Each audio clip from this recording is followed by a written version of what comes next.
Good morning, students. Welcome to today's class of English. Today, I am here with the lesson The Last Leaf, written by O. Henry. The Last Leaf is a short story written by O. Henry in 1907. Means this was published in 1907. In his collection, The Trimmed Lamb and Other Story. The story is set in Greenwich Village.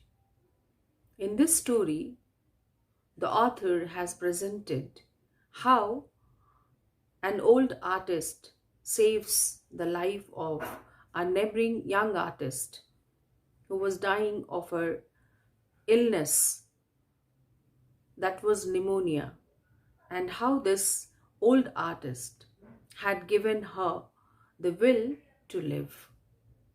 So through this story, the author tells us that positive attitude, positive thoughts, positive approach give the way to life, energize us, whereas negativity makes any illness very serious. It makes people depressed and dejected. So one should be instilled with positive thoughts. We should always be positive. Now I'm going to explain you this chapter line wise. So all of you pay attention here. It is autumn. The wind is blowing hard and it is raining heavily. All the leaves on an ivy creeper haven't fallen except one. Why doesn't the last leaf fall? It was autumn season and the wind was blowing hard.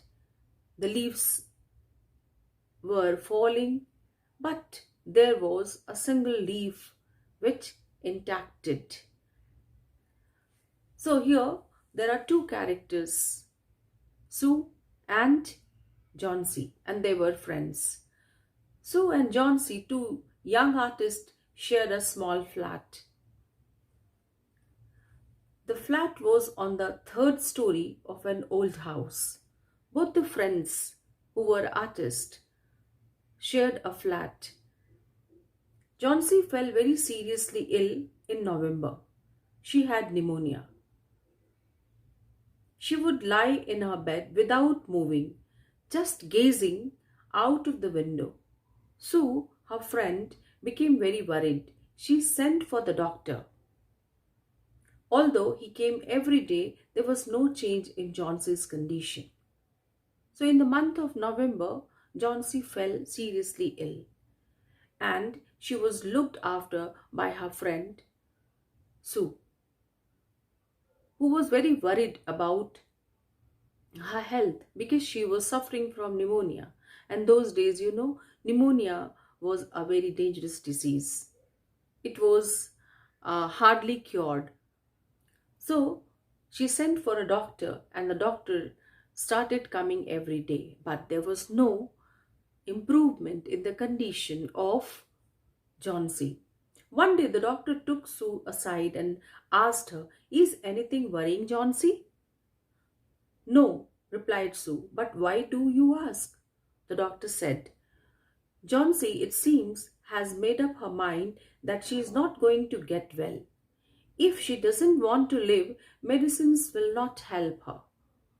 The doctor found that Johnson's condition was not improving. So he asked Sue what was the reason behind that. Was she not willing to stay alive? Was there anything which worried her a lot? He wanted to know the reason. Sue tried her best to make Johnsy take an interest in things around her.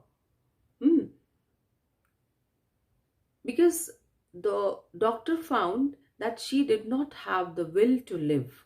So he said that medicine would not improve her condition until unless she had the willingness to live.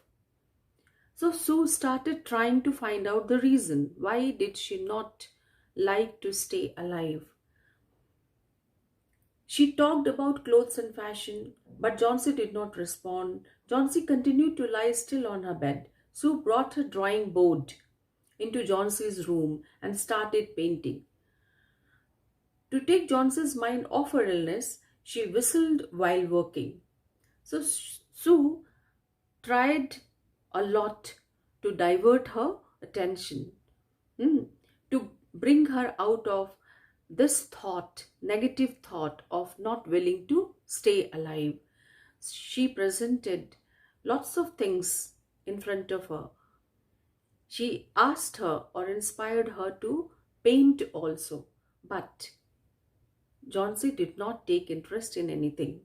Suddenly, Sue heard Johnsy whisper something. She quickly rushed to the bed and heard Johnsy counting backwards. Hmm. She was looking out of the window and was saying 12. After some time, she whispered 11, then 10, then 9, 8, 7. Sue anxiously looked out of the window. She saw an old ivy creeper climbing halfway up the brick wall opposite their window. In the strong wind outside, the creeper was shedding its leaves. So suddenly, Sue found that Johnsy was counting backward. Hmm. She went to her and found that there was a creeper outside the window and there were a few leaves because it was autumn season, so leaves were shedding. And Johnsy was counting the number of leaves. She asked, "What is it, dear?" "6," whispered Johnsy. "They are falling faster now. 3 days ago there were almost 100 leaves. There are only 5 left now. It is autumn," said Sue, "and the leaves will fall." "Hmm. When the last leaf falls, I will die," said Johnsy with finality. So Johnsy had this in her mind that when the last ivy leaf will fall, she would die. "I have known this for the last 3 days." And she declared also that she was knowing this fact for the last 3 days, that she would die when the last leaf will fall. "Oh, what a nonsense!" "Or that's a nonsense," replied Sue. "What have old ivy leaves to do with your getting well? What is the connection between the ivy leaves and your getting well soon? The doctor is confident that you will get better." Sue presented the view of the doctor that she would get well soon. Hmm. Johnsy did not say anything. Sue went and brought her a bowl of soup. So to divert her mind, divert her attention, Sue often did something different. "I don't want any soup," said Johnsy. "I'm not hungry. Now there are only 4 leaves left.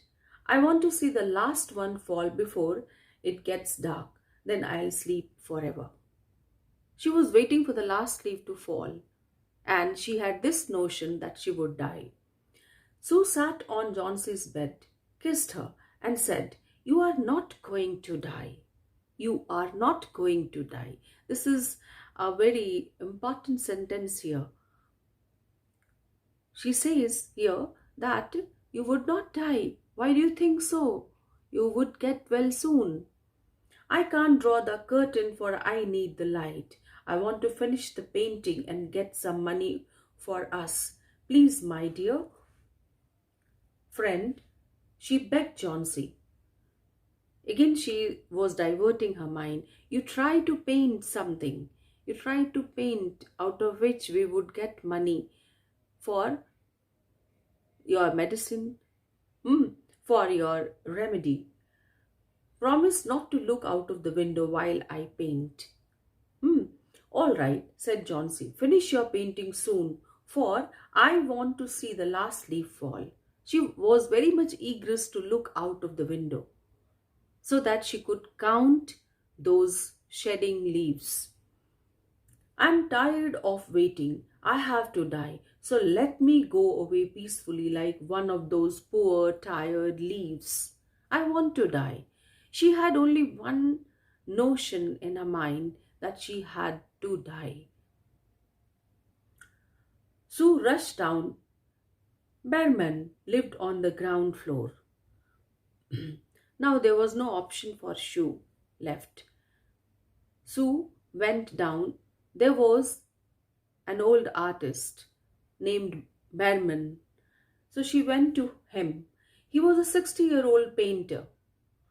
His lifelong dream was to paint a masterpiece, but that had remained a dream. He was also in a mood to paint a masterpiece. This was his dream, and his dream was not fulfilled. So, Sue went to him, okay, and what he said, uh, she she told him. Sue poured out her worries to Behrman. She told him how Johnsy was convinced that she would die when the last leaf fell. Sue explained everything about her friend to him. Is she stupid? Asked Behrman. How can she be so foolish? Behrman was also shocked to listen, and he felt that Johnsy was a stupid girl. She is running a high temperature, complained Sue. She refuses to eat or drink, and that worries me a lot. Sue explained her worrying condition to Behrman. They tiptoed into the room. Johnsy was sleeping. Sue drew the curtains together and they went to the next room. At that time, when they went to her room, she was sleeping. She peeped out through the window. There was only one leaf on the creeper. It was raining heavily and an icy cold wind was blowing. It seemed as though the leaf would fall any minute now. The season or that season was not good. That day it was raining heavily and there was a hard wind also. So the last leaf, which was intact in the creeper, would fall any time. Now, how to save that leaf so that they could bring back the positive thought to Johnsy? It seemed as though the leaf would fall any minute now. Behrman did not say a word. He went back to his room. They were trying to find a solution of it. Johnsy woke up next morning. In a feeble voice, she asked Sue to draw the curtains because she always wanted to look out. Sue was nervous. She drew back the curtains very reluctantly. She was not willing to draw the curtain, but as Johnsy ordered her, she had to do that. Oh, she exclaimed as she looked at the vine creeper.